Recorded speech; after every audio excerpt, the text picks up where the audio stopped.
Imagine this. It's 1997. South Korea is in crisis. The economy has collapsed. Banks are closing. Companies are going bankrupt. People are losing their jobs. The country needs a miracle. But here's the twist. That miracle didn't come from technology. It didn't come from cars or ships or electronics. It came from something nobody expected. Music, TV shows, movies, entertainment. Today, K-pop groups like BTS bring in billions of dollars. Korean dramas are watched by millions around the world, and South Korea has become a cultural superpower.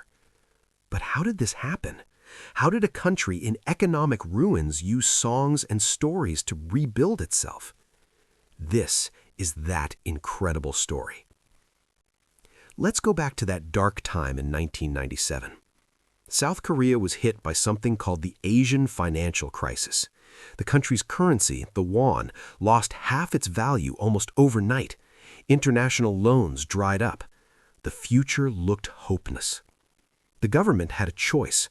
They could focus only on traditional industries like manufacturing, or they could try something bold, something risky.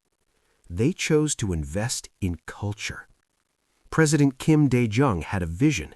He saw what was happening in America with Hollywood, saw how American movies and music spread across the world, creating both cultural influence and economic profit. So, in 1998, South Korea launched something called the Cultural Industry Promotion Act. The government decided to pour money into entertainment, music, movies, TV shows, video games. Many people thought this was crazy. The country was broke. Why spend money on pop songs and soap operas? But President Kim understood something important. Culture could be exported, just like cars or phones, and it could create something even more valuable than money. It could create influence. The word Hallyu means Korean wave in English. And like a wave, Korean culture started small but grew bigger and bigger. It began in the late 1990s with TV dramas. Shows like Winter Sonata became huge hits in Japan and China. People who had never thought about Korea suddenly became obsessed with Korean stories, Korean fashion, Korean food. Then came K-pop.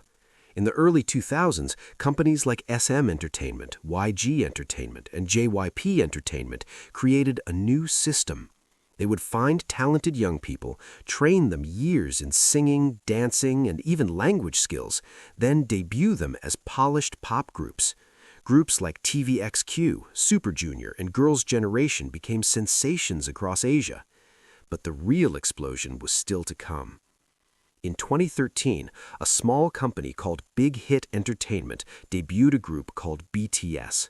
Nobody expected what would happen next. BTS didn't just become popular, they became a global phenomenon. They topped the Billboard charts in America. They performed at the United Nations. They became the first Korean act to win major American music awards.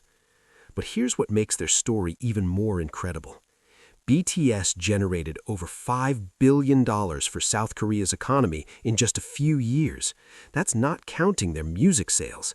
That includes tourism, as fans traveled to Korea to visit BTS-related sites, fashion and beauty products they endorsed, Korean language lessons people took to understand their songs.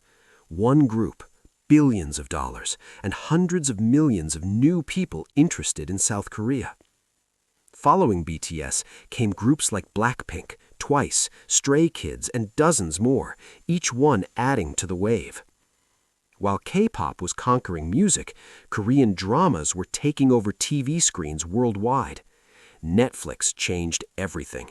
The streaming platform started investing heavily in Korean content.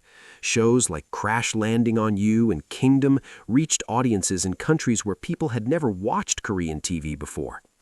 Then, in 2021, came Squid Game. This survival drama became Netflix's most-watched show ever. Over 100 million households watched it in the first month. It sparked Halloween costumes, memes, and global conversations about inequality in society. Squid Game alone generated an estimated $900 million in value for Netflix. But for South Korea, the impact was even bigger. Suddenly, Korean actors, directors, and writers were in demand worldwide.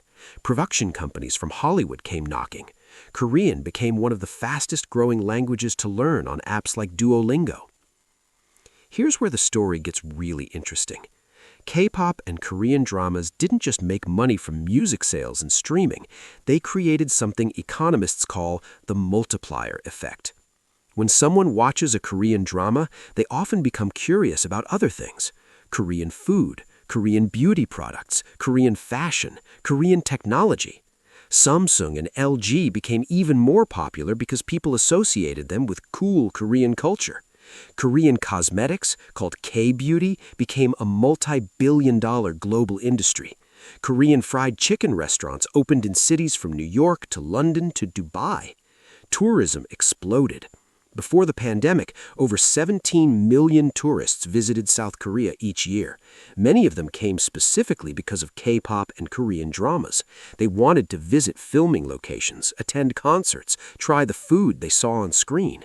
The government even created a special visa for people who wanted to visit K-pop-related sites. But this success wasn't an accident. The Korean entertainment industry used a brilliant strategy. They understood the power of the internet and social media before almost anyone else. K-pop companies put music videos on YouTube for free. They encouraged fans to create and share content. They held global online auditions. They made it easy for fans anywhere in the world to feel connected. Korean dramas became easily accessible through streaming platforms with subtitles in dozens of languages. You could be sitting in Brazil or Morocco or Indonesia and watch the latest Korean show just hours after it aired in Seoul. This openness and accessibility created a global fan base, and that fan base became ambassadors, spreading Korean culture through their own social networks. Let's talk about the actual economic impact. In 2022, cultural exports from South Korea, including music, TV shows, movies, and games, generated over $12 billion. That's more than many countries' entire economies. The K-pop industry alone employs hundreds of thousands of people, not just singers and dancers, but producers, choreographers, stylists, marketing teams, video editors, and more. Korean entertainment has also boosted the country's soft power. That's the ability to influence others through culture and attraction rather than military force or economic pressure. South Korea now ranks as one of the most influential countries culturally, competing with nations like the United States, France, and Japan. But beyond all these numbers and statistics, there's a human story. For young Koreans, the entertainment industry has created new dreams and opportunities. Kids who might have been pushed only towards traditional careers like medicine or engineering can now dream of being performers, producers, or content creators. For people around the world, Korean culture has provided connection and joy. During the pandemic, when people were isolated, Korean dramas and K-pop gave millions of people comfort and escape. Fans have created global communities, making friends across borders and learning about different cultures through their shared love of Korean entertainment. So, let's return to where we started. In 1997, South Korea was a country in crisis, desperately searching for a way forward. They made a bet that culture could be as valuable as manufacturing, that songs and stories could rebuild an economy. And they were right. Today, South Korea is the 10th largest economy in the world, and a significant part of that success comes from entertainment and culture. But the impact goes far beyond money. Korean culture has connected people across the world. It has changed how we think about language barriers, about Asian representation in media, about what global culture can mean. From the ashes of economic crisis, South Korea built something remarkable. Not with weapons or force, but with creativity, music, and storytelling. The Korean wave started as a small ripple. Today, it's a tsunami that has changed the world, and the wave keeps growing. This is how K-pop and Korean dramas helped build South Korea's economy.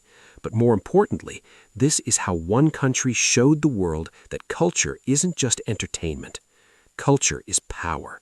Culture is connection. Culture is the future. Thank you for listening.